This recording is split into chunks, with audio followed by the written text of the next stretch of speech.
Hello students, welcome back to पासिकर्स। तो आज हम लोग क्लास 9 की जो न्यू बुक आई है गणिता मंजरी, उसका जो चैप्टर नंबर 3 है द वर्ल्ड ऑफ नंबर्स की लास्ट एक्सरसाइज यानी कि end of the chapter discuss करने जा रहे हैं। तो चलिए देखते हैं कि क्वेश्चन नंबर 1 में हमसे क्या पूछा गया है। Question number 1 says convert the following rational numbers in the form of terminating decimal or non terminating and repeating decimals whichever the case may be by the process of long division. तो क्या बोल रहा है कि आपको यहाँ पे rational numbers दिए हैं, इन रैशनल नंबर्स को डेसिमल में कन्वर्ट करो, चाहे वो टर्मिनेटिंग डेसिमल्स हो चाहे वो नॉन टर्मिनेटिंग रिपीटिंग डेसिमल्स हो। आपको ये बताना है और उसको डेसिमल फॉर्म में लिखना है। और कन्वर्ट कैसे करना है उसके लिए आपको बोला है लॉन्ग डिवीजन मेथड यूज करो, यानी कि डिवाइड करना है आपको सिंपली। इजी है। तो चलो फर्स्ट क्वेश्चन देखते हैं 3/50 के लिए। देखो 3/50 को लॉन्ग डिवीजन से सॉल्व करने के लिए क्या करूंगा, पहले मैं ब्रैकेट लेता हूँ यहाँ डिवीजन के लिए। यहाँ 3 मैंने अंदर लिखा, 50 बाहर लिखा, राइट। अब 50 के टेबल पे 3 तो आता नहीं है, तो 50 जीरो जीरो पे गया, राइट। माइनस हुआ, क्या आया मेरे पास, 3 आया। अब 3 एज इट इज बच गया, डेसिमल लगाऊंगा यहाँ पे तो जीरो एक और उतर जाएगा। अभी भी 50 क्या है, बड़ा है 30 से, तो फिर से जीरो लगा दो, 50 जीरो जीरो आ जाएगा, माइनस होके मेरे पास फिर से क्या बचा, 30 बचा। पॉइंट लगा हुआ है, डेसिमल लगा हुआ है, मतलब एक और जीरो उतर जाएगा। तो 300 अब 50 से डिविजिबल होता है, 50 इंटू 6 करूंगा तो क्या आएगा मेरे पास, 300 आएगा। तो जैसे ही मैंने ये सब्ट्रैक्ट किया तो ये रिमाइंडर मेरा क्या आ गया, जीरो आ गया। तो मतलब ये एग्जैक्टली डिविजिबल हो गया, आगे कोई पॉइंट भी नहीं है, कुछ रिपीट भी नहीं हो रहा है, एंड हो गया, राइट। तो मतलब ये टर्मिनेट हो गया। तो ये टर्मिनेटिंग डेसिमल तो है, ये मुझे पता लग गया। तो पहले आप ये लिखोगे कि 3/50 इज इक्वल टू 0.06। तो ये आपका आंसर आ गया। और इसी के साथ आप लिख दोगे नीचे कि this is a terminating decimal. ऐसे ही अब सेकंड पार्ट के लिए देख लो, यहाँ पे 2/9 के लिए भी सेम करेंगे। यहाँ पे भी मैं डिवाइड करूंगा। देखो मैं 2 अंदर रख लेता हूँ, 9 बाहर रख लेता हूँ। अब देखो यहाँ 2 छोटा है, 9 बड़ा है, तो फिर से जीरो पे ही जाएगा पहले, राइट। 9 जीरो जीरो मैंने लिखा, क्या आया मेरे पास, 2 बचा। पॉइंट लगाया यहाँ पे, जीरो उतर जाएगा नीचे, तो मेरे पास आ जाएगा 9 2 18 आ गया। माइनस करके देखो फिर से 2 ही बच रहा है, पॉइंट लगा हुआ है, जीरो उतार लो तो फिर से क्या आएगा, 9 2 18 आएगा। तो अब बार बार हमेशा क्या है, 2 ही बच रहा है, तो मतलब यही प्रोसेस ऐसे ही रिपीट होता रहेगा। तो ये कभी एंड नहीं होगा, कभी टर्मिनेट नहीं होगा। तो अगर ये टर्मिनेट नहीं हुआ तो इसको क्या बोलेंगे, नॉन टर्मिनेटिंग है, राइट। और रिपीट हो रहा है 2, राइट। तो हम इसको कैसे लिख सकते हैं, हम लिख सकते हैं 2/9 इज इक्वल टू, इसको पहले एक बार आप ऐसे लिख दो 0.22 डैश डैश डैश। फिर इसको हम ऐसे भी रिप्रेजेंट कर सकते हैं बार के फॉर्म में, तो 0.2 लिखूंगा और 2 ही रिपीट हो रहा है, राइट। तो रिपीटिंग ब्लॉक 2 है इसका, तो 2 के ऊपर क्या लगा दी, बार लगा दी। तो ये आपका आंसर आ जाएगा। और आप क्या लिखोगे यहाँ पे नीचे लास्ट में कि this is a non terminating and repeating decimal. तो ये नॉन टर्मिनेटिंग है, कभी एंड नहीं होगा, कभी टर्मिनेट नहीं होगा, और रिपीट भी हो रहा है, तो ये रिपीटिंग डेसिमल है। तो इसी के साथ आपका क्वेश्चन नंबर 1 कंप्लीट हो गया। तो चलिए देखते हैं कि क्वेश्चन नंबर 2 में हमसे क्या पूछा गया है। Question number 2 says prove that √5 is an irrational number। अब देखो ये क्वेश्चन जो है ये क्लास 10th में अभी भी है, फर्स्ट चैप्टर में रियल नंबर्स में, और अभी आपकी बुक गणिता मंजरी में भी ऐड हो गया। तो ये जो है सबसे इम्पोर्टेंट क्वेश्चन है, तो इसको बहुत ही ध्यान से समझना। इसका कॉन्सेप्ट क्लियर रखोगे तो बहुत ही इजी होने वाला है आपके लिए, राइट। तो हमें करना क्या है, करना ये है कि हमें इर्रेशनल नंबर इसे प्रूव करना है। तो सबसे पहले ये समझो कि हमारे पास दो तरह के नंबर होते हैं, एक है रैशनल नंबर और दूसरा है इर्रेशनल नंबर। इसके अलावा भी नंबर्स होते हैं, लेकिन आपके सिलेबस में अभी नहीं है। कॉम्प्लेक्स नंबर, इमेजिनरी नंबर्स बाद में आएंगे क्लास 11th में। तो अभी इसको समझो। देखो हमें प्रूव करना है इरेशनल है, राइट। तो मैं क्या करूं, मैं इरेशनल, तो वैसे तो मुझे पता है कि √5 इरेशनल नंबर है, लेकिन वो मैं यहाँ पे डायरेक्टली नहीं लिख सकता, मुझे कुछ स्टेप्स दिखाने होंगे और मुझे साबित करना होगा कि ये इरेशनल नंबर ही है।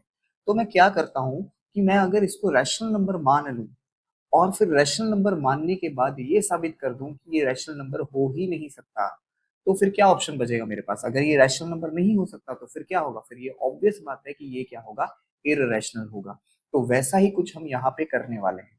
तो देखो पहले पूरा कॉन्सेप्ट समझ लेते हैं क्वेश्चन का, बाद में स्टेप बाय स्टेप करेंगे। तो सबसे पहले देखो रैशनल नंबर्स क्या होते हैं। रैशनल नंबर वो होते हैं जिसको हम न्यूमरेटर अपॉन डिनोमिनेटर फॉर्म में लिख सकते हैं, यानी कि p/q फॉर्म या फिर a/b फॉर्म में लिख सकते हैं, जहां पर q कभी भी जीरो नहीं हो सकता। ये हमने किया हुआ है ऑलरेडी इससे पहले वाली एक्सरसाइजेस में।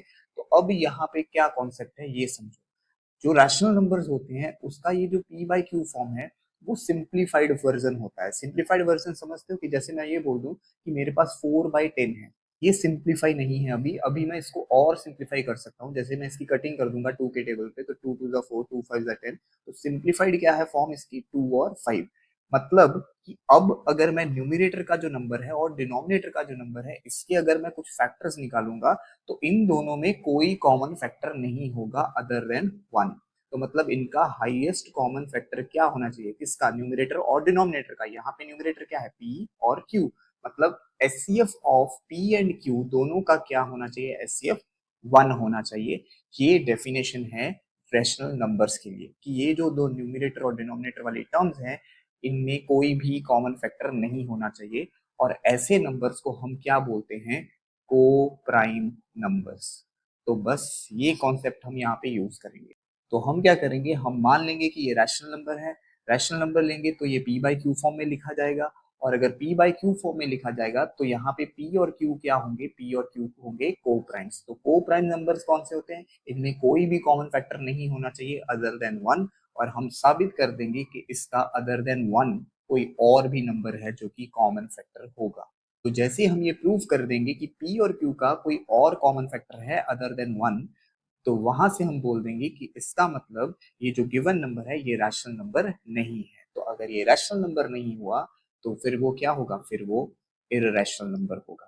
तो क्वेश्चन का सारा कॉन्सेप्ट हमने समझ लिया है। अब चलते हैं क्वेश्चन में लिखना कैसे है। देखो सबसे पहले हम क्या करेंगे, हम लेट करेंगे कि रूट 5 एक रैशनल नंबर है। तो यहाँ लिख दो let root 5 is a rational number. तो अगर ये एक रैशनल नंबर है तो ये पी बाई क्यू फॉर्म में लिखा जा सकता है, राइट। तो आप लिख दो यहाँ पे कि it can be written in P by Q form. तो मतलब रूट 5 को मैंने बराबर लिख दिया किसके, पी बाई क्यू के। और यहाँ पे पी और क्यू क्या है, पी और क्यू दोनों ही को प्राइम्स है, तो वो भी यहाँ पे मेंशन कर दो where P and Q are coprimes. Coprimes का मतलब कि इन दोनों का एचसीएफ क्या होगा, 1 होगा। अब आगे देखो क्या करना है कि यहाँ पे देखो रूट 5 है, तो मैं चाहता हूँ कि ये रूट जो है ना वो एलिमिनेट हो जाए। तो रूट को अगर मैं एलिमिनेट करना चाहता हूँ तो मैं क्या कर दूंगा, दोनों तरफ स्क्वायर कर दूंगा। तो हम लिखते हैं स्क्वायरिंग बोथ साइड।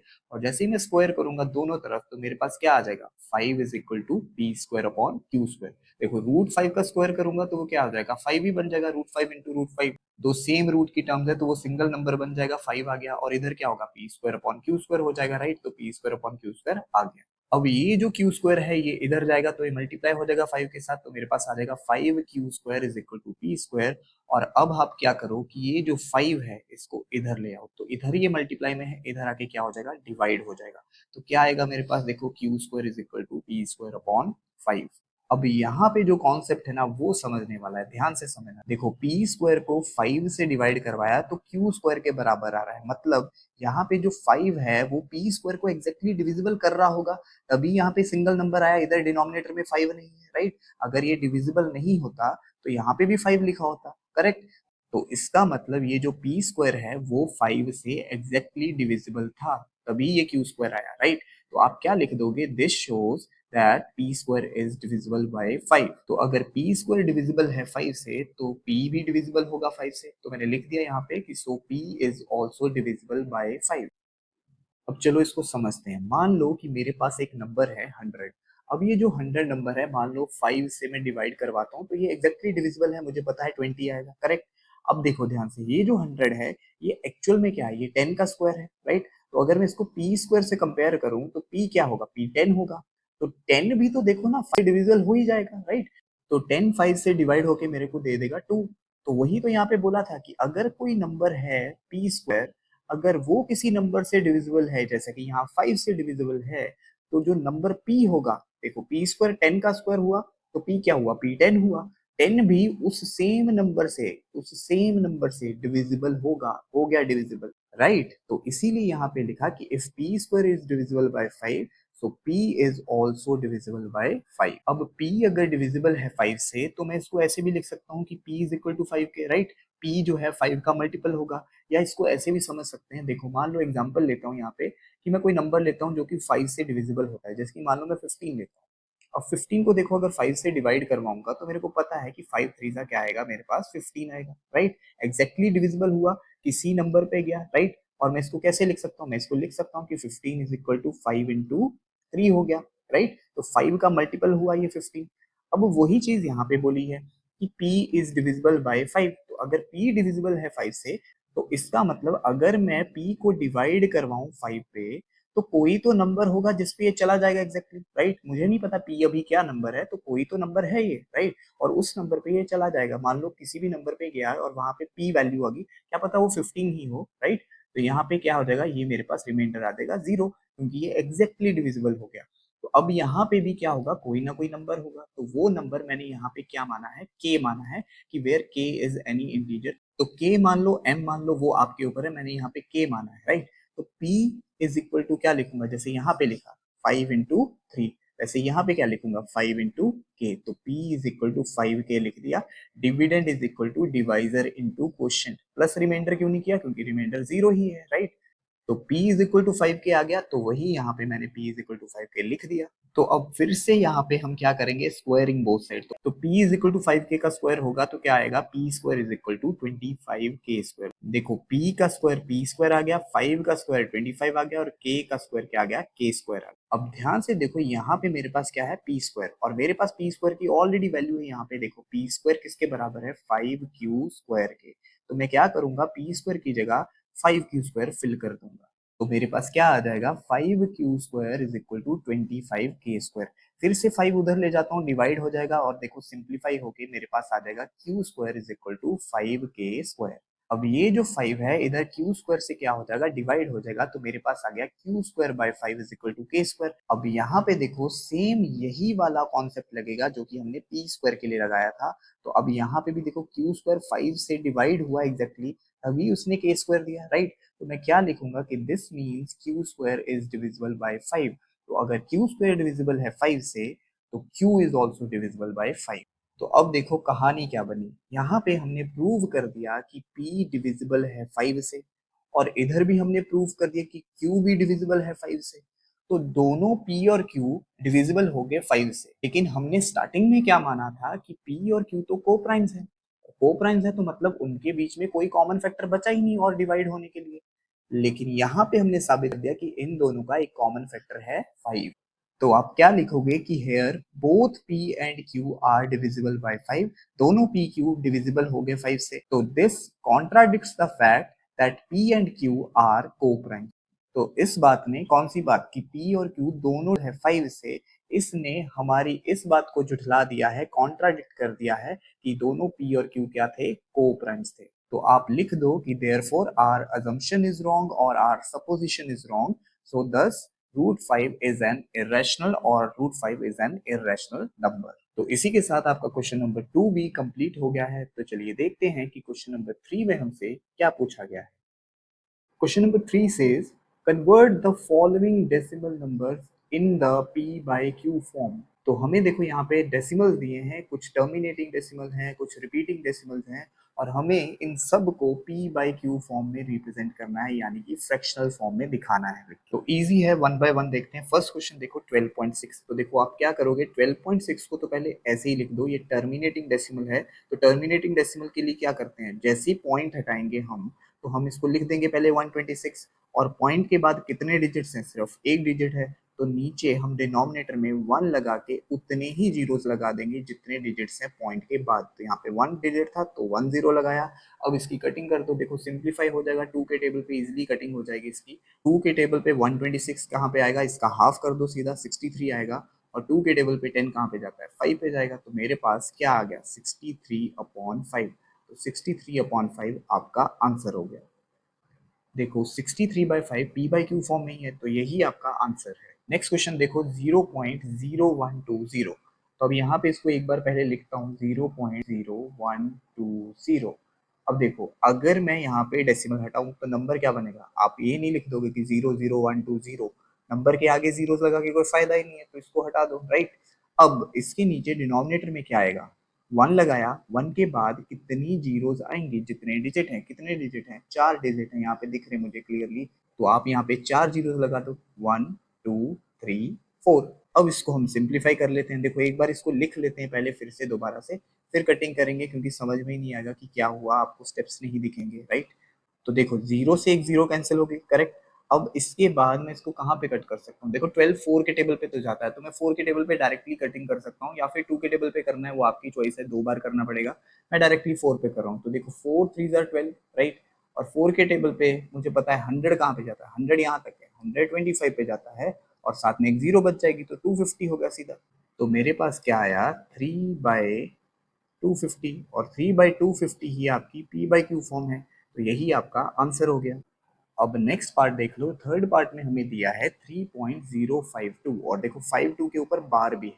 अब बार आ गया तो मतलब ये कैसा डेसिमल है, ये रिपीटिंग डेसिमल है, 525252 रिपीट हो रहा है बार बार। तो ऐसे क्वेश्चंस को कैसे p/q फॉर्म में लिखना है ये हमने इससे पहले वाली एक्सरसाइज 3.5 में भी डिस्कस किया था, राइट। तो वही मेथड यहाँ पे यूज करेंगे। सबसे पहले इसको हम x लेट कर लेंगे, तो देखो क्या लिखोगे आप, let x is equal to 3.05252। देखो 5252 क्यों लिखा, क्योंकि ये 52 के ऊपर बार है, ये रिपीट हो रहा है, तो 2 बार या 3 बार उसको रिपीट करके लिख दो। यहाँ पे मैंने 2 बार लिख दिया 5252, करेक्ट। इसको हम मान लेंगे इक्वेशन नंबर 1। अब दूसरा स्टेप क्या है कि बार कितने डिजिट्स के ऊपर है। बार देखो 2 डिजिट्स के ऊपर है, राइट। तो 100 से मल्टीप्लाई करेंगे। मैंने बताया था कि बार जितने डिजिट्स पे हैं 1 लगा के उतनी ही जीरोस लगा देनी है, तो 100 बन रहा है, तो 100 से मल्टीप्लाई कर देंगे इस पूरी इक्वेशन को, यानी कि बोथ साइड्स। तो आप क्या लिखोगे, मल्टीप्लाई बोथ साइड्स बाय 100। तो जब आप 100 से मल्टीप्लाई करोगे तो 100 इंटू एक्स तो बन जाएगा 100x, और इस साइड जब आप मल्टीप्लाई करोगे 100 से, तो क्योंकि 100 में 2 जीरोस हैं तो ये वाला जो डेसिमल है ये 2 प्लेसेस आगे हो जाएगा, यहाँ पे आ जाएगा। तो मेरे पास क्या आ गया कि 100x इज इक्वल टू 305.25252। अब देखो ये जो 5252 ये आप कितनी बार भी लिख सकते हो, इसमें कोई प्रॉब्लम नहीं है। आप जितना चाहो रिपीट करना चाहो उतनी आपकी चॉइस है, आप कितना भी लिख सकते हो, इसको एक्सटेंड कर सकते हो। अब नेक्स्ट स्टेप क्या है कि इन दोनों इक्वेशन को आपस में सॉल्व कर लो। तो उसके लिए देखो क्या करूंगा, सब्ट्रैक्ट कर देते हैं इक्वेशन 1 को फ्रॉम इक्वेशन 2 से।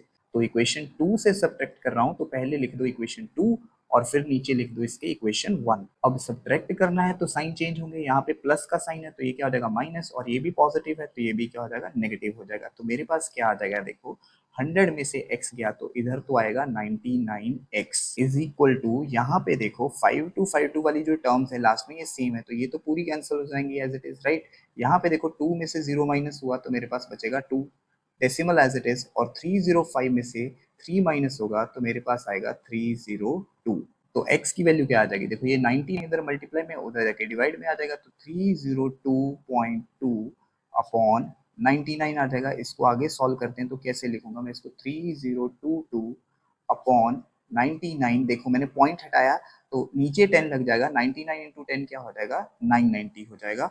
और इसको हम सिंप्लीफाई कर सकते हैं, देखो 2 के टेबल पे तो कटिंग हो जाएगी, दोनों के यूनिट डिजिट इवन है, तो 2 के टेबल पे कटिंग करूंगा तो हाफ कर दूंगा, 3022 का बन जाएगा 1511 और 990 का बन जाएगा 495, हाफ कर दिया दोनों का। तो ये आपका आंसर आ गया, p/q फॉर्म में रिप्रेजेंट कर दिया, तो वो आप लास्ट में ऐसे रिप्रेजेंट कर दो, राइट। तो थर्ड क्वेश्चन भी कंप्लीट हो गया। तो चलो फोर्थ क्वेश्चन देखते हैं नेक्स्ट स्लाइड में। देखो फोर्थ क्वेश्चन में हमें दिया है 1.235 और 35 के ऊपर फिर से बार है, राइट। तो ये भी क्या है, रिपीटिंग डेसिमल है, सेम अप्रोच यूज करेंगे, let x is equal to 1.23535, क्योंकि 35 के ऊपर बार था, 35 को रिपीट करके लिख दिया। अब फिर से यहाँ पे 2 नंबर्स के ऊपर बार है तो मल्टीप्लाई करेंगे 100 से, तो लिख दो यहाँ पे कि मल्टीप्लाई बोथ साइड बाय 100। जैसे ही 100 से मल्टीप्लाई करोगे तो इस साइड 100x बनेगा और दूसरी साइड क्या होगा, ये पॉइंट शिफ्ट होके यहाँ आ जाएगा। तो लिख दो आप 100x इज इक्वल टू 123.53535। फिर से ये नंबर आप जितनी बार चाहो उतनी बार रिपीट कर सकते हो, लेकिन मैंने ऊपर क्योंकि 5 डिजिट्स लिखे हैं आफ्टर डेसिमल, तो नीचे भी मैं 5 डिजिट्स ही लिखता हूँ डेसिमल के बाद, ताकि वो प्रॉपरली कैंसिल हो जाए जब हम सब्ट्रैक्ट करेंगे इक्वेशंस को। तो अब नेक्स्ट स्टेप है क्या, सब्ट्रैक्ट कर दो इक्वेशंस को। सब्ट्रैक्ट जैसे ही करूंगा इक्वेशन 1 को इक्वेशन 2 से, तो पहले लिखेंगे इक्वेशन 2, इक्वेशन 2 के नीचे लिख दो इक्वेशन 1, और फिर दोनों को सब्ट्रैक्ट करवाना है तो साइन चेंज करना पड़ेगा, प्लस का माइनस, और इधर भी प्लस का क्या हो जाएगा माइनस हो जाएगा। तो मेरे पास क्या आएगा, देखो 100 में से x गया, मेरे पास आएगा 99x, और दूसरी साइड देखो 3535 वाली टर्म्स तो होगी कैंसिल, 5 में से 2 गया आया 3, पॉइंट एज इट इज 123 में से 1 माइनस होगा तो मेरे पास आएगा 122। तो अब x की वैल्यू क्या आएगी आपके पास, देखो 122.3 अपॉन 99। तो जैसे ही आप ये डेसिमल हटाओगे तो मेरे पास आ जाएगा 1223 अपॉन 990। डेसिमल हटाने से नीचे 10 आएगा तो 99 से 10 मल्टीप्लाई हुआ तो 990 आ गया। फाइनल आंसर कुछ ऐसे रिप्रेजेंट कर देना। तो चलो फिफ्थ क्वेश्चन देखते हैं। फिफ्थ क्वेश्चन में फिर से 0.23 और 23 के ऊपर बार है, यानी कि रिपीटिंग डेसिमल है, सेम वही प्रोसेस है, तो फिर से लिख दो let x is equal to 0.23232323 repeat हो रहा था, मैंने रिपीट करके लिख दिया। अब बार क्योंकि सिर्फ 2 डिजिट्स पे है तो मल्टीप्लाई किससे करेंगे, 100 से करेंगे। तो लिख दो यहाँ पे कि मल्टीप्लाई बोथ साइड बाय 100, तो मेरे पास क्या आएगा 100x इज इक्वल टू 23.232323। देखो ये जो डेसिमल है ये 2 डिजिट्स आगे शिफ्ट हो गया, तो मेरे पास आ गया 23.232323 अप टू सो ऑन। तो अब दो इक्वेशंस आ गई, दोनों को सॉल्व करने के लिए फिर से सब्ट्रैक्ट करेंगे इक्वेशन 1 को इक्वेशन 2 से। तो पहले इक्वेशन 2 लिखो, फिर इक्वेशन 1 लिखो इसके नीचे, और अब इसको सब्ट्रैक्ट करवाने के लिए साइन चेंज करेंगे, प्लस का माइनस और इधर भी प्लस का माइनस, राइट। तो 100 में से 1x गया तो मेरे पास आया 99x, और दूसरी तरफ देखो यहाँ पे 232323 तो कंप्लीटली कैंसिल हो जाएगा, तो 23 माइनस 0 मेरे पास क्या बचेगा, 23 बचेगा। तो x क्या आएगा, सिंपली 23 अपॉन 99। तो ये आपका आंसर आ गया, और इसको आप ऐसे रिप्रेजेंट कर देना। तो इसके नेक्स्ट पार्ट में हमें फिर से देखो रिपीटिंग डेसिमल ही दिया है 2.05, 5 के ऊपर बार है, एक ही डिजिट रिपीट हो रहा है। तो फिर से हम क्या लिखेंगे, let x is equal to 2.0555। तो देखो 5 रिपीट हो रहा था, 5 को 3 बार रिपीट करके लिख दिया यहाँ पे। अब क्योंकि यहाँ पे एक ही डिजिट है जिसके ऊपर बार है, तो मल्टीप्लाई किससे करेंगे, 10 से करेंगे, राइट। तो मल्टीप्लाई बोथ साइड बाय 10 लिखा, तो मेरे पास क्या आ जाएगा 10x इज इक्वल टू 20.5555। देखो 10 से मल्टीप्लाई हुआ, एक ही डिजिट आगे ये शिफ्ट होगा। तो अब इन दोनों इक्वेशन को सॉल्व करने के लिए क्या करेंगे, सब्ट्रैक्ट कर देते हैं इक्वेशन 1 को फ्रॉम इक्वेशन 2। तो इक्वेशन 2 पहले लिख दो, राइट, उसके नीचे इक्वेशन 1 लिख दो। अब सब्ट्रैक्ट करवाने के लिए क्या करेंगे, साइन चेंज करेंगे, प्लस का माइनस हुआ, यहाँ पे भी प्लस का क्या हो गया, माइनस हो गया। तो मेरे पास क्या आएगा, 10 में से x गया, मेरे पास आया 9x इज इक्वल टू, यहाँ पे देखो ये 555 तीनों के तीनों कैंसिल हो जाएंगे, 5 में से 0 गया, मेरे पास 5 आया, और ये पॉइंट जो है वो एज इट इज आ जाएगा, और 20 में से 2 गया तो मेरे पास आया 18। तो x की वैल्यू मेरे पास क्या आ जाएगी, 18 अपॉन 5 अपॉन 9। अब जैसे ही मैं इसका डेसिमल हटाऊंगा तो ये बन जाएगा 185 अपॉन 9 के साथ क्या आ जाएगा, 10 लग जाएगा, तो 9 इंटू 10 कितना हो गया, 90 हो गया। अब देखो यूनिट डिजिट जो है इसका 5 है और इसका 0 है, मतलब 5 से डिविजिबल है ये। तो 5 के टेबल पे कटिंग कर दो, 5 के टेबल पे ये चला जाएगा 537 पे, राइट, और ये चला जाएगा 518 पे। तो आप लिख दो ये किसके बराबर है, 37/18 के बराबर आ गया। तो फाइनल आंसर आप कुछ ऐसे रिप्रेजेंट कर देना।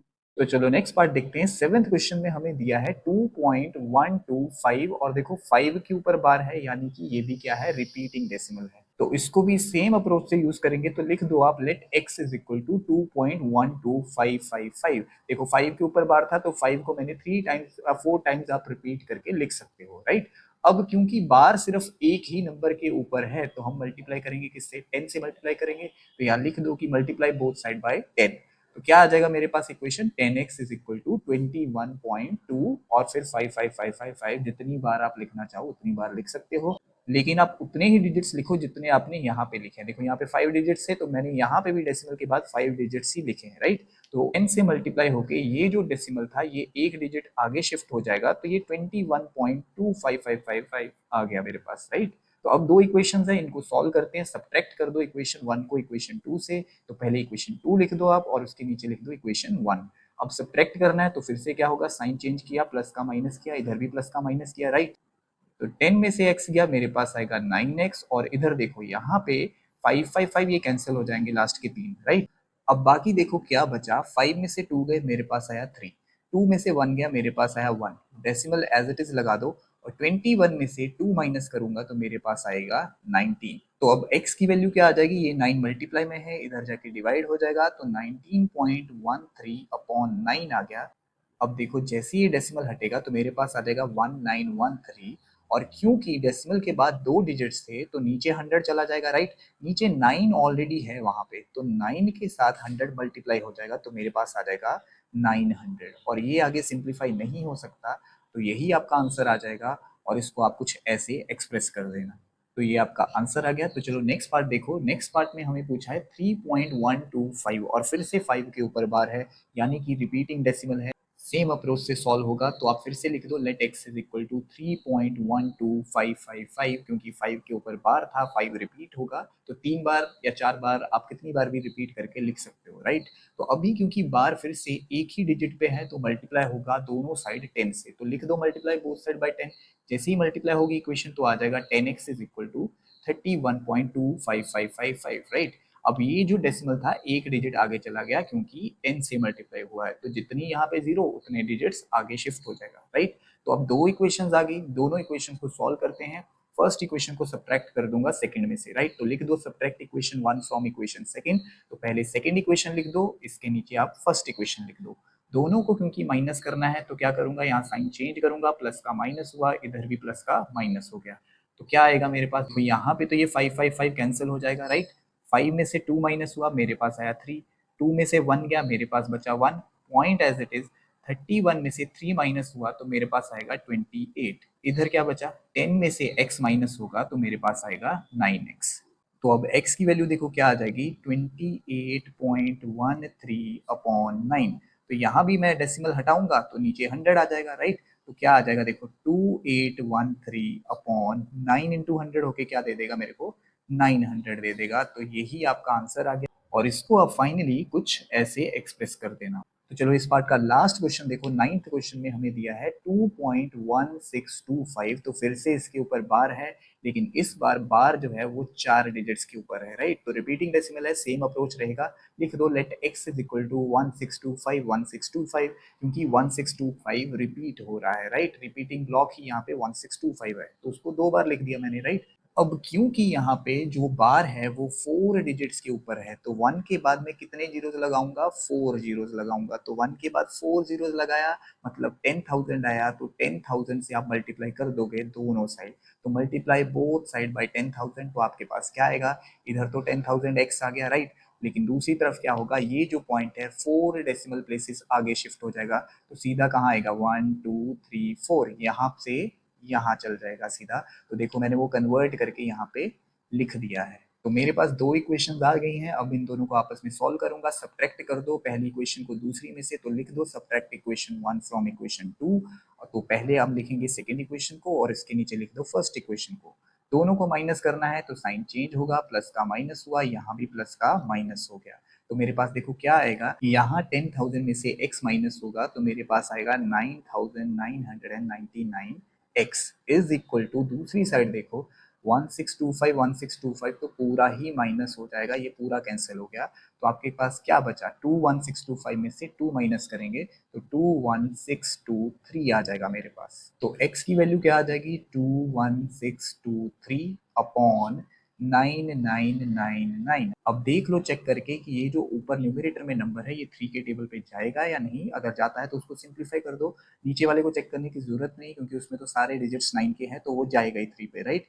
तो ऊपर वाले नंबर को कैसे चेक करोगे, सारे डिजिट्स को ऐड करो। देखो 2 + 1 हुआ 3, 3 + 6 हुआ 9, 9 + 2 हुआ 11 और 11 + 3 हुआ 14। तो क्योंकि सम ऑफ ऑल डिजिट्स 14 आया तो मतलब ये 3 के टेबल पे नहीं जाएगा, राइट। ये रूल होता है डिविजिबिलिटी का कि अगर सम ऑफ डिजिट्स ऐसा नंबर दे दे जो कि 3 से डिविजिबल हो तो वो जो नंबर होगा वो एग्जैक्टली डिविजिबल होता। लेकिन यहाँ पे सम ऑफ डिजिट्स क्या आया, 14 आया, तो 14 डिविजिबल नहीं है 3 से, तो ये भी डिविजिबल नहीं होगा। तो यही आपका आंसर आ गया और आप इसको फाइनली कुछ ऐसे एक्सप्रेस करके शो कर देना। तो इसी के साथ आपका क्वेश्चन नंबर 3 भी कंप्लीट हो गया। तो चलिए देखते हैं कि क्वेश्चन नंबर 4 में हमसे क्या पूछा गया है। Question number 4 says locate the following rational numbers on the number line. तो हमें यहाँ पे देखो दो रैशनल नंबर्स दिए हैं और इन दोनों रैशनल नंबर्स को हम one by one number line पे ड्रॉ करेंगे। तो देखो यहाँ पे प्रॉब्लम ये है कि ये डेसिमल्स में दिया है, एक हमारे पास टर्मिनेटिंग डेसिमल का क्वेश्चन है और एक हमारे पास रिपीटिंग डेसिमल का क्वेश्चन है। तो वन बाय वन इसको करते हैं, पहले 0.532 के लिए देखते हैं। अब ध्यान से देखो ये जो 0.532 है ये 0 और 1 के बीच में लाई करता है, ये 0 से बड़ा है, राइट, और 1 से छोटा है। देखो 0.5 होगा इसके बीच में, उससे थोड़ा सा बड़ा होगा, 0.532 आ गया। तो आप क्या करोगे, आप 0 से 1 तक एक नंबर लाइन ड्रॉ करोगे और उसके हम पार्ट्स करेंगे, 10 पार्ट करेंगे। 10 पार्ट्स ही क्यों करेंगे, ताकि वो 0.1 0.2 0.3 ऐसे वो पार्ट्स में आ जाए और फिर उसके बाद क्या करना है वो मैं आपको स्टेप बाय स्टेप आगे समझाऊंगा। तो देखो आप क्या लिखोगे कि divide the segment from 0 to 1 into 10 equal parts. 10 equal parts में डिवाइड करना है किसको, 0 से 1 एक पार्ट को, और हर एक पार्ट जो होगा वो क्या रिप्रेजेंट करेगा, 0.1 रिप्रेजेंट करेगा। मतलब सब में गैप कितने का होगा, 0.1 का गैप होगा। तो देखो आप नंबर लाइन बना दो 0 से 1। अब इसके क्या करने हैं, हमें 10 पार्ट्स करने हैं। तो 10 पार्ट करने के लिए कितनी लाइंस लगाऊंगा मैं, 9 लाइंस लगाऊंगा। देखो 1 2 3 4 5 6 7 8 9, मैंने 9 लाइंस लगा दी, तो ये 10 पार्ट्स में डिवाइड हो गया। अब हर एक पार्ट जो है वो 0.1 के गैप को रिप्रेजेंट कर रहा है। तो यहाँ क्या आएगा, देखो 0.1 0.2 0.3 और ऐसे ही सबको मार्क कर दिया मैंने यहाँ पे, राइट। अब देखो जो हमारा नंबर है 0.532, ये 0.5 से बड़ा है, राइट। ये यहीं कहीं आएगा, मतलब ये 0.5 से 0.6 के बीच में आएगा। तो इसके बीच में आएगा ये कहीं पे, राइट। तो हम क्या करेंगे, हम ये वाला पोर्शन सिर्फ उठाएंगे 0.5 और 0.6, इसको उठा के जूम करके थोड़ा मैग्नीफाई करके बना देंगे दोबारा से नंबर लाइन। तो देखो कैसे बनेगी, हमारे पास ये नंबर लाइन आ जाएगी 0.5 से 0.6 तक। अब देखो क्योंकि यहाँ पे डेसिमल लगा हुआ है ऑलरेडी, तो मैं कितनी भी जीरोस ऐड कर सकता हूँ, राइट। मैं 0.5 को I can write it as 0.50 और इसको लिख सकता हूँ 0.60। तो अगर मैं अब इस नंबर लाइन को 10 पार्ट्स में डिवाइड करूँ तो इनकी भी मार्किंग हो सकती है, राइट। 0.51 0.52, तो वो यहाँ पे लिख दो कहाँ तक, 0.59 तक आएगा, करेक्ट। तो अब देखो यहाँ पे मेरा जो नंबर है, फिर से देखो एक बार, 0.532 है। तो 53 तक मेरे पास आ गया, वो 53 से भी बड़ा होगा। तो 532 यहाँ पे कहीं आएगा, मतलब 53 के बाद आएगा और 54 के बीच में आएगा। तो 0.53 से 0.54 के बीच में आएगा, करेक्ट ना। क्योंकि देखो ना 0.53 को आप 530 लिख सकते हो और 54 को आप 540 लिख सकते हो। तो 532 इसके बीच में ही आएगा, करेक्ट। तो अब आप ये वाला रीजन उठा लो और इसको भी हम मैग्नीफाई करके बना देंगे। तो देखो मैंने ले लिया, अब 0.53 और 0.54 यहाँ पे एंड पॉइंट्स हैं। तो यहाँ पे भी आप क्या लिख सकते हो, यहाँ पे भी आप 0 लगा सकते हो। तो इसको 530 और इसको 540 बना सकते हो। तो अब आप इस नंबर लाइन के भी 10 पार्ट्स कर सकते हो। तो इनकी मार्किंग कैसे होगी, देखो 0.530 है, तो इसके बाद क्या आएगा, 531 532 534 अप टू 539 तक। तो वो यहाँ पे मार्क कर दो, और जैसे ही आपने मार्क किया आपको यहाँ पे दिख जाएगा कि आपका पॉइंट आ गया। ये रहा आपका पॉइंट, इसको हाईलाइट करो और मार्क करके लिख दो 0.532। तो इस अप्रोच से आप किसी टर्मिनेटिंग डेसिमल को प्लॉट कर सकते हो, राइट। तो हमारा फर्स्ट पार्ट हो गया है इसका। सेकंड पार्ट देखते हैं नेक्स्ट स्लाइड। फोर्थ के सेकंड पार्ट में देखो हमें दिया है नंबर 1.15 बार। तो ये एक रिपीटिंग डेसिमल है, राइट, क्योंकि बार का मतलब ये है कि 1.15 है और ये 555 जो है ये रिपीट होता रहेगा आगे से आगे, करेक्ट। तो अब इसको नंबर लाइन पे कैसे प्लॉट करना है वो हमें देखना है, लेकिन उससे पहले हमें ये समझना है कि जैसे ये जो नंबर था 0.532, ये 0 और 1 के बीच में लाई करता था, वैसे ये जो नंबर है 1.15 बार, ये किन दो नंबर्स के बीच में लाई करेगा। तो देखो ये 1.155 जो है, इसको 1.15 भी अगर मान लो तो ये 1 से तो बड़ा है, राइट। 1.15 बार 1 से बड़ा है लेकिन 2 से छोटा है। तो वो कौन से दो नंबर हैं, वो दो नंबर है 1 और 2। तो मतलब हम नंबर लाइन बनाएंगे 1 से 2 के लिए, राइट। तो आप यहाँ पे 1 से 2 एक नंबर लाइन बना दो। अब इस नंबर लाइन के 10 पार्ट्स करने हैं और 10 पार्ट्स करने के लिए 9 लाइंस लगाएंगे, मैंने पहले भी बताया था। तो लगा दो यहाँ पे, देखो 1 2 3 4 5 6 7 8 9 हो गए यहाँ पे 9 पार्ट्स, और हर एक पार्ट 0.1 के गैप में है। तो मेरे पास क्या आएगा, देखो 1.1 1.2 1.3 और अप टू सो ऑन, मैं ऐसे ही करके लिख दूंगा इसको 1.9 तक, करेक्ट। अब ये जो नंबर है मेरा 1.15 बार, ये 1.1 से बड़ा है, करेक्ट। देखो 1.15 है, तो 1.1 से बड़ा है और 1.2 से छोटा है, मतलब ये जो रीजन है 1.1 से लेके 1.2 का, इस रीजन के बीच में कहीं आएगा। तो हम इसको उठा लेंगे और इसको जूम आउट करके मैग्नीफाई करके यहाँ प्लॉट कर देंगे। अब देखो 1.1 के बाद यहाँ पे 0 लगा सकते हैं, हम इसको 1.10 लिख सकते हैं और इसको 1.20 भी लिख सकते हैं, राइट। तो अब इसके भी मैं 10 पार्ट्स करूंगा, 9 लाइन लगा दी मैंने, और यहाँ पे मार्किंग कर दूंगा कैसे, कुछ ऐसे। क्या देखो 1.11 आया, 1.12 अप टू 1.19 तक। अब फिर से नंबर को देखो, मेरा नंबर है 1.15 बार, जिसको मैं कुछ ऐसे लिख सकता हूँ। तो ये 1.15 के बाद फिर से 555 आएगा, राइट। तो देखो 1.15 जो है, इसको मैं 0 लगा दूं और यहाँ 6 के बाद भी 0 लगा दूं, तो ये जो 1.155 जो आ रहा है ये इसी रीजन के बीच में आएगा, करेक्ट। तो मतलब 1.15 से लेके 1.160 के बीच में आएगा।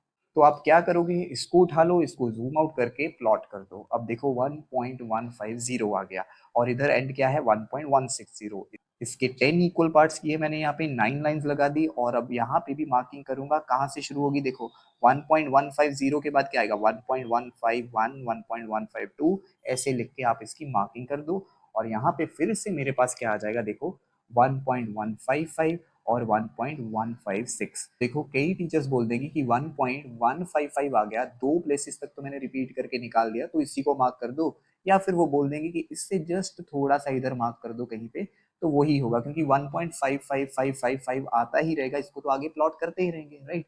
पर मेरी अभी इसमें है ना तसल्ली नहीं हुई है, तो हम क्या करते हैं, इसको एक बार फिर से उठा लेते हैं। देखो यहाँ पे मैं इसके एंड पॉइंट्स लगाया मैंने, यहाँ पे ये वाला रीजन आया, तो आप क्या करो, इसको भी मैग्नीफाई करके प्लॉट कर दो। मेरे एंड पॉइंट्स आ गए 1.155, साथ में मैंने जीरो लगा दिया, और दूसरा क्या है 1.156, उधर भी जीरो लगा दिया। मार्किंग करेंगे कैसे, 10 पार्ट्स करूंगा 9 लाइंस लगा के, और इनकी जब मैं मार्किंग करूंगा तो यहाँ पे जो अब मेरे पास ये पॉइंट आएगा 1.1555, इसको आप मार्क कर दो और इसके ऊपर एरो लगा के लिख दो कि ये क्या है 1.15 बार।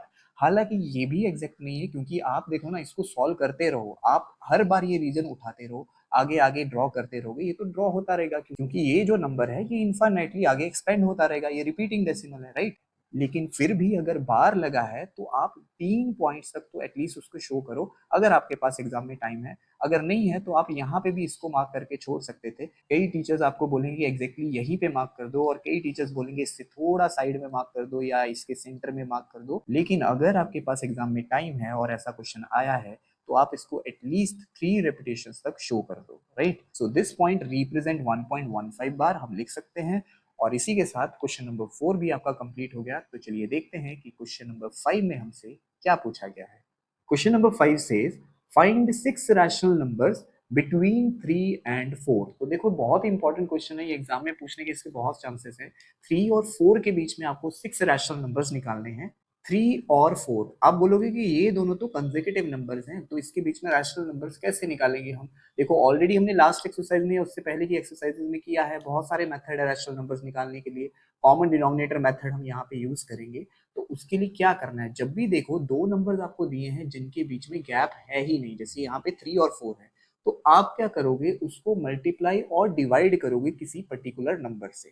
अब वो नंबर कोई भी हो सकता है ताकि उसका डिनोमिनेटर सेम हो जाए। यहाँ पे क्यों कर रहे हैं ऐसा, यहाँ पे एलसीएम नहीं ले सकते क्योंकि यहाँ पे सिंपल नंबर है 3 एंड 4, डिनोमिनेटर में कुछ नहीं है, राइट। तो इसको मल्टीप्लाई करेंगे किसी नंबर से और उसी नंबर से डिवाइड भी करेंगे, मतलब न्यूमरेटर और डिनोमिनेटर में दोनों में सेम नंबर से मल्टीप्लाई करेंगे।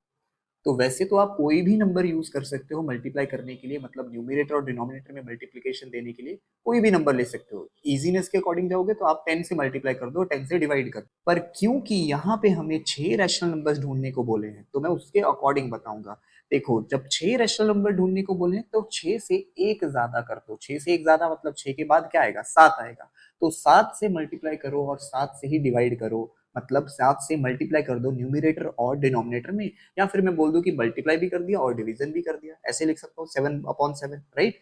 तो आप एक लाइन लिख दो यहाँ पे कि multiply the numerator and denominator by 7। क्यों 7 ही बोला है, क्योंकि यहाँ पे हमें 6 रैशनल नंबर्स बोले थे और इन दोनों नंबर्स के बीच में कोई गैप नहीं है, तो इसलिए जितने नंबर्स पूछे गए हों उससे एक बढ़ाकर मल्टीप्लाई कर दो। तो हमने 7 से मल्टीप्लाई की।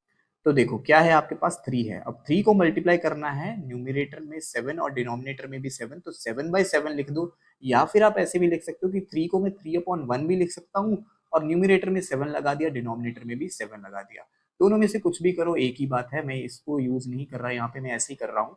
तो क्या हो जाएगा देखो, ये 3/7 = 21 अपॉन 7 जो है वो एज इट इज आ जाएगा। ऐसे ही सेम मैं 4 के लिए भी करूंगा, तो 4 को भी मल्टीप्लाई कर दो 7/7 से, मतलब न्यूमरेटर और डिनोमिनेटर में, तो मेरे पास क्या आ जाएगा 28/7।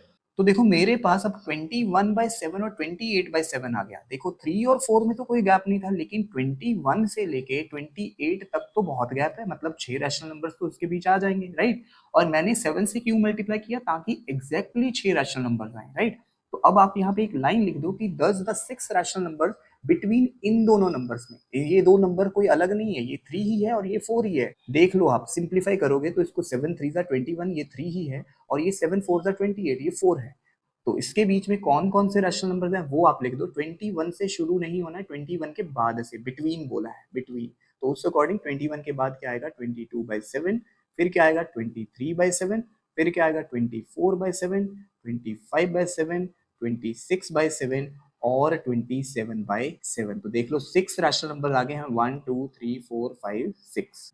तो ये आपका आंसर आ गया। और आप फाइनली एक सेंटेंस लिख दो कि 6 rational number between 3 and 4 are, वो सारे रैशनल नंबर यहाँ पे मेंशन कर दो। और देखो एक बात, यहाँ पे तो किसी की भी आगे कटिंग नहीं हो रही, राइट। 7 के टेबल पे कोई भी डिविजिबल नहीं है। अगर डिविजिबल हो तो आप सिंप्लीफाई करके भी लिख सकते हो, या फिर आप यहीं पे भी छोड़ोगे तो इसका आंसर करेक्ट ही माना जाएगा। तो हर एक टीचर या हर एक स्टूडेंट इसको अलग अलग नंबर से मल्टीप्लाई करके अलग अलग आंसर्स निकाल सकता है, तो सबके आंसर्स करेक्ट ही माने जाएंगे।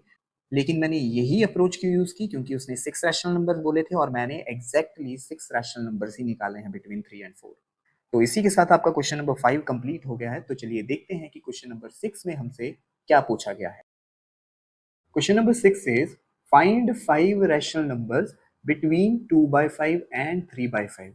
तो देखो यहाँ पे भी हम सेम कॉन्सेप्ट यूज करेंगे जैसा हमने पिछले क्वेश्चन में किया था। यहाँ पे हमें कितने नंबर्स ढूंढने को बोले हैं, 5 नंबर्स ढूंढने को बोले हैं।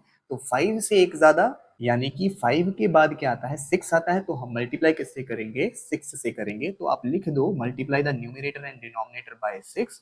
हमें क्या मिलेगा, देखो 2/5 के लिए पहले लिखते हैं। तो 2/5 इज इक्वल टू, देखो 2/5 फिर से लिखा और इसको मल्टीप्लाई कर देंगे 6 से, ऊपर नीचे दोनों जगह, मतलब न्यूमरेटर और डिनोमिनेटर में। तो मेरे पास क्या आएगा, 6 2s are 12 आया और नीचे 5 6 are 30 आ गया। ऐसे ही 3/5 के लिए भी कर लो। तो 3/5 देखो एज इट इज लिखा। तो 3/5 को मल्टीप्लाई करेंगे न्यूमरेटर और डिनोमिनेटर में बाय 6 से। तो मेरे पास क्या आया, 3 6 are 18 अपॉन 5 6 are 30। तो देखो मेरे पास दो फ्रैक्शंस आ गए, दो रैशनल नंबर्स आ गए, 12/30 एंड 18/30। और इन दोनों के बीच में मैं 5 रैशनल नंबर्स इजीली लिख सकता हूँ, राइट। तो आप यहाँ पे एक लाइन लिख दो, thus the 5 rational numbers between 12/30 and 18/30 are as. कौन कौन से होंगे, देखो 12/30 के बाद से शुरू करो। तो सबसे पहले 12 के बाद क्या आएगा, 13 आएगा। तो 13/30, फिर आएगा 14, 40/30, फिर आया 15, 15/30, ऐसे ही 16/30 और लास्ट में 17/30। तो कितने हो गए, 5 हो गए ना ऑलरेडी। सो यही आपका आंसर है और इसको आप लास्ट में एक लाइन में लिख दो। So the 5 rational number between 2/5 and 3/5 are these number, जो हमने ऊपर निकाले हैं। और देखो यहाँ पे हम सिंप्लीफाई कर सकते हैं इसको। देखो 14/30 को सिंप्लीफाई किया जा सकता है, 15/30 को सिंप्लीफाई कर सकते हैं, 16/30 को भी सिंप्लीफाई किया जा सकता है। तो आप अगर चाहते हो इसको सिंप्लीफाई करना तो आप सिंप्लीफाई करके सिंप्लीफाइड आंसर दे दो, नहीं तो आप ऐसे भी करोगे तब भी करेक्ट ही माना जाएगा। तो इसी के साथ आपका क्वेश्चन नंबर 6 भी कंप्लीट हो गया। तो चलिए देखते हैं कि क्वेश्चन नंबर 7 में हमसे क्या पूछा गया है।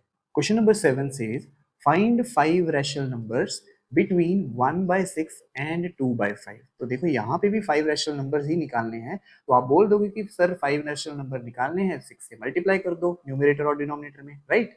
पर ऐसा हम यहाँ पे नहीं करेंगे। देखो स्टूडेंट ध्यान से समझना, यहाँ पे अगर फ्रैक्शंस को देखो तो इनके जो डिनोमिनेटर्स हैं वो क्या है, अलग अलग है। यहाँ पे क्या है 6 और यहाँ पे है 5। तो जो पहले क्वेश्चन हमने किए थे, सबसे पहले हमने 3 एंड 4 किया था, दोनों का डिनोमिनेटर सेम ही है, देखा जाए दोनों का 1 1 है, राइट। और इसके बाद जो हमने क्वेश्चन किया था वो क्या था, 2/5 और 3/5। तो इसमें भी डिनोमिनेटर सेम है, दोनों का कॉमन डिनोमिनेटर है। तो जब कॉमन डिनोमिनेटर हो ऑलरेडी, तब हम डायरेक्टली वो अप्रोच यूज कर सकते हैं जो हमने अभी पहले के दो क्वेश्चंस में यूज की, क्वेश्चन नंबर 5 और क्वेश्चन नंबर 6 में। लेकिन यहाँ पे जो हमें नंबर दिए हैं वो क्या है, 6 और 5, तो इनका डिनोमिनेटर सेम नहीं है। तो वो अप्रोच हम यहाँ नहीं यूज करेंगे। सबसे पहले हम क्या करेंगे, यहाँ पे एलसीएम निकालेंगे डिनोमिनेटर्स का और इनका फिर कॉमन डिनोमिनेटर बनाएंगे और फिर देखेंगे कि उसके बीच में 5 रैशनल नंबर्स आ रहे हैं या नहीं। तो देखो डिनोमिनेटर 6 और 5 है, तो इन दोनों का एलसीएम निकाल दो। तो एलसीएम ऑफ 6 एंड 5 मेरे पास आ गया 30, राइट। आपको एलसीएम निकालना आना चाहिए, मैंने पहले भी वीडियोस में बताया है। ऐसी लाइन लगा के आप एक साथ निकाल सकते हो, फैक्टर्स बनाओ, सबको मल्टीप्लाई करो, तो वही आपका एलसीएम होता है, करेक्ट। तो अब जो हमें ये दो फ्रैक्शंस दिए हैं, इनके डिनोमिनेटर हम क्या बनाएंगे, यही बनाएंगे जो एलसीएम आया, यानी कि 30। तो हम 1/6 और 2/5 को लेंगे और इनका डिनोमिनेटर 30 बनाएंगे। तो क्या करोगे आप, यहाँ पे देखो एक लाइन लिख दो पहले कि कन्वर्ट बोथ द फ्रैक्शन, या फिर आप लिख सकते हो convert both rational numbers to a common denominator. और वो डिनोमिनेटर क्या होगा, 30 होगा।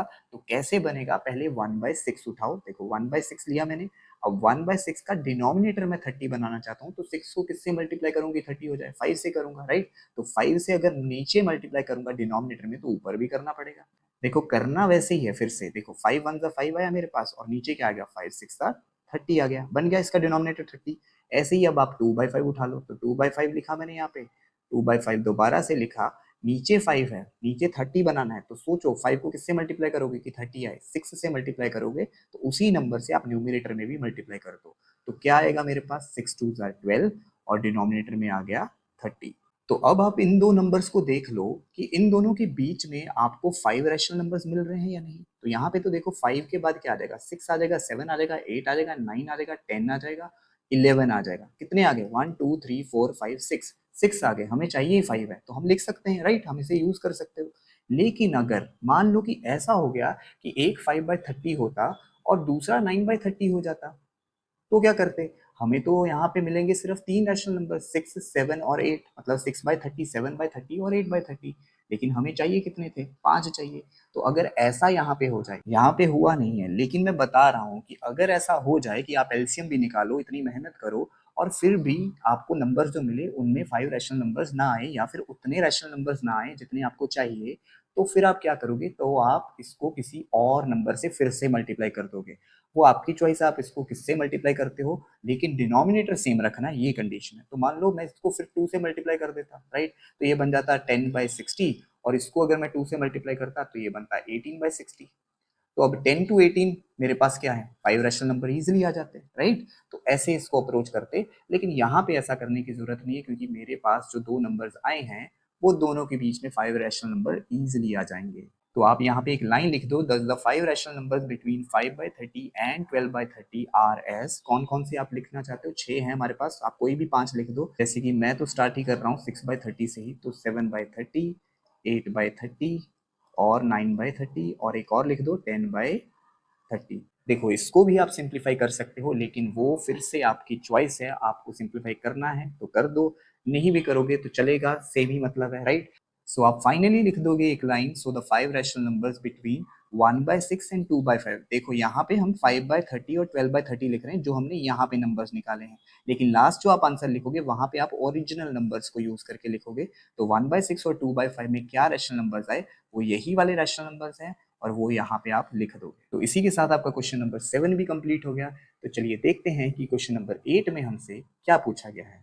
Question number 8 says, if x/3 plus x/5 is equal to 16/5, then find the rational number x। तो मतलब हमें एक सिंपली इक्वेशन दी है और हमें उसको सॉल्व करके x की वैल्यू निकालनी है। तो बहुत ही इजी है, मैं दो मेथड करवाऊंगा, आपको जो इजी लगे आप वो फॉलो करना। तो देखो पहले ये जो इक्वेशन है वो मैं यहाँ पे लिख देता हूँ, राइट। अब यहाँ पे देखो ये जो नंबर्स हैं इनको ऐड मैं करवाना चाहूँ, लेकिन कर नहीं पाऊंगा डायरेक्टली, क्योंकि इनके डिनोमिनेटर्स अलग अलग हैं। तो मेरे को क्या करना पड़ेगा, मेरे को एलसीएम लेना पड़ेगा, और एलसीएम ऑफ 3 एंड 5 क्या होता है, 15 होता है। तो वो यहाँ आप लिख दो कि LCM of 3 and 5 is equal to 15। तो अब आप क्या करोगे, आप यहाँ पे एक लाइन लगाओगे, मतलब एक कॉमन डिनोमिनेटर बनाओगे इन दोनों के लिए, और नीचे जो एलसीएम आया वो यहाँ पे लिख दो 15। सिंपली करना है, राइट। इसके बाद आप क्या करोगे, ये जो टर्म्स है डिनोमिनेटर में, जो कि यहाँ पे 3 है और यहाँ पे क्या है 15 है, 3 को 15 से अगर मैं डिवाइड करूं, नीचे वाली जो टर्म्स है यानी कि डिनोमिनेटर्स को आपस में डिवाइड करवाना है। 3 के टेबल पे 15 कहाँ पे आता है, 5 पे आता है, और जो नंबर आया, क्या नंबर आया आपके पास 5 आया, उसको मल्टीप्लाई कर देंगे जो नंबर ऊपर है। तो यहाँ पे नंबर नहीं है x है, तो उसको x से मल्टीप्लाई कर देंगे। फिर से समझ लो, नीचे वालों को आपस में करेंगे डिवाइड, जो आंसर आएगा उसको ऊपर वाले से क्या कर देंगे, मल्टीप्लाई। तो मैंने जब डिवाइड करवाया 3 को 15 से, मेरे पास आया 5, क्योंकि 3 5 15 होता है, और 5 को मल्टीप्लाई कर दूंगा x से, तो मेरे पास क्या आ जाएगा, 5x आ जाएगा। ऐसे ही जब यहाँ पे मैं 5 को देखूं, तो यहाँ 5 को डिवाइड करवाऊंगा इस 15 से, तो 5 के टेबल पे 15 कहाँ पे आता है, 3 पे आता है। तो 3 को मल्टीप्लाई करूंगा मैं जो ऊपर न्यूमरेटर है उससे, तो 3 इंटू एक्स क्या हो जाएगा, 3x हो जाएगा। और इन दोनों के बीच में जो साइन है वो प्लस का है, तो वो प्लस का साइन लगा दो, और दूसरी साइड जो 16/15 है वो एज इट इज लिख दो। अब देखो यहाँ पे 5x और 3x दोनों को ऐड किया जा सकता है, तो दोनों को ऐड करके मैंने लिख दिया 8x अपॉन 15 है मेरे पास, इज इक्वल टू क्या आ जाएगा, 16/15 एज इट इज। अब यहाँ से आप दो अप्रोचेस यूज कर सकते हो। पहले तो आप देखो दोनों साइड को कंपेयर करो, 15 15 सेम है, तो अगर डिनोमिनेटर सेम है तो न्यूमरेटर भी सेम होगा, तो मैं directly 8x is equal to 16 लिख सकता हूँ। लेकिन अगर वैसा ना भी करूं तो मैं क्या करूंगा, x को अकेला छोड़ना पड़ेगा तभी वैल्यू आएगी, राइट। तो उधर क्या है, उधर जो 16/15 है वो पहले लिख दो, और ये जो टर्म है 8/15 ये उधर जाएगा। तो ये 8/15 जब उधर जाएगा तो जो इधर टर्म नीचे है वो ऊपर चली जाएगी, मतलब 15 यहाँ देखो डिनोमिनेटर में, ये उधर जाएगा क्रॉस मल्टीप्लीकेशन के जैसे, तो 15 ऊपर, और जो यहाँ पे न्यूमिनेटर में है या ऊपर है वो उधर जाएगी नीचे डिनोमिनेटर में। तो अब आप इसको सिंप्लीफाई कर लो, देखो 15 से 15 कैंसिल हो जाएगा, और 8 के टेबल पे 16 आता ही है, कहाँ पे 8 1 8, 8 2 16। तो मेरे पास आंसर क्या आ गया, x इज इक्वल टू, ऊपर न्यूमिनेटर में सिर्फ 2 बचा और डिनोमिनेटर में कुछ नहीं बचा तो 1 ही बचा, लेकिन 1 लगाने की जरूरत नहीं है, तो आपकी x की वैल्यू क्या आ गई, 2 आ गई। तो चलो अब इसी क्वेश्चन को सेकंड अप्रोच से करते हैं। देखो यहाँ पे भी सेम है, डिनोमिनेटर 3 और 5, एलसीएम 15 ही आएगा, लेकिन जैसा हमने यहाँ पे किया वैसे हम यहाँ पे नहीं करेंगे। हम क्या करेंगे, कॉमन डिनोमिनेटर बनाएंगे इसका, मतलब 15 बनाएंगे, क्योंकि एलसीएम क्या है 15 है, राइट।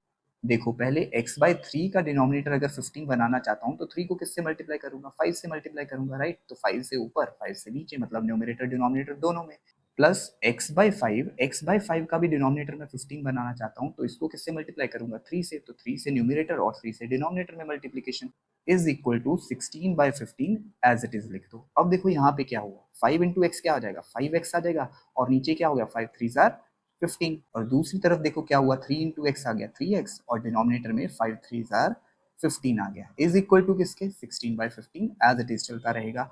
अब यहाँ पे देखो डिनोमिनेटर सेम है तो मैं डायरेक्टली ऐड कर सकता हूँ, तो डायरेक्टली ऐड करूंगा, 5 + 3 कितना हो जाएगा, 8x हो जाएगा, न्यूमिनेटर ऐड हो जाएंगे, डिनोमिनेटर जो 15 है वो ऐड नहीं होगा, कहीं आप 15 + 15 ना कर दो, 15 एज इट इज रहेगा, राइट।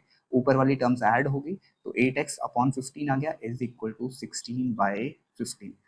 तो देखो सेम वही एक्सप्रेशन आ रहा है जो हमने इधर सॉल्व किया था, राइट। तो x की वैल्यू क्या आएगी, ये टर्म्स जब उधर जाएंगी 8/15 उधर जाके रेसिप्रोकल हो गया तो 15/8 बना, 15 की 15 से कटिंग तो 8 की 16 से, 8 2 16 पे, तो x की वैल्यू क्या आई, यहाँ पे भी x की वैल्यू 2 ही आई है।